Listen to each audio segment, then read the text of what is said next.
you ain't never saved, by the second month you double it. Trading foreign currencies, I don't need a dumb on it. I don't need a translator, nod my head and run with it. I'm who always said, never marry but have fun with it. Mama said that's wrong, but deep down I always fuck with it. If you don't like my plan, do your thing, I wish you luck with it. Why they call me fan, but I don't see them at the holidays. Say that you're a man, but on the internet you talking gay. Go ahead, you could cancel me, but don't act like you ever pay. You look dumb as fuck if only one of us is playing charades. Stop asking what I mean, bitch, that wasn't a parable. Just because they copied me don't mean that we're comparable. You support the phony, that just means your judgment terrible. An iPhone in your hands, you're a narc, that's a wearable. Didn't buy the stock, it was down, right in front of you. Didn't say I lost, my account looked like a W. You don't got the long term, it's hard for me to fuck with you. If you can't pay yourself, then I wouldn't put my trust in you. Fuck it, dude.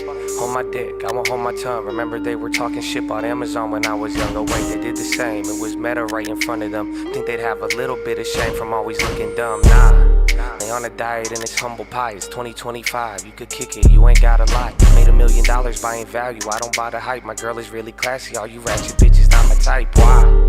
They don't buy it till it reached the high. You picked the right thing, but you also picked an awful time. You would be surprised how making money make you fall behind. Maybe I offended, but that doesn't mean I told a lie. Wow, you really like it when they lie to you, ignoring all the things you hear, denying what the eye produce. Helpful isn't friendly if they helping you to tie the noose. You teach them how to steal your money every time you live and lose. Damn, I'm online, my mama taught me that. Whoever sold you all those courses, you should probably take it back. It's all a bunch of bullshit, you would learn more if they told you that. I know you know the truth, so you still got time to go to that.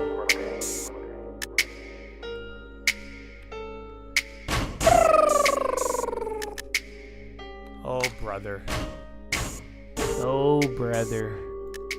So, Chattadonia, that's the day. That was a good one. Monday. Are you ready? Are you August? Let's see. So, yeah, if anything's going to get kicked off, man, it's going to happen this week or not. So, I look forward to it. It was today flew by. We got a little bit. It looked like nothing for the first half, and then now we are here, baby.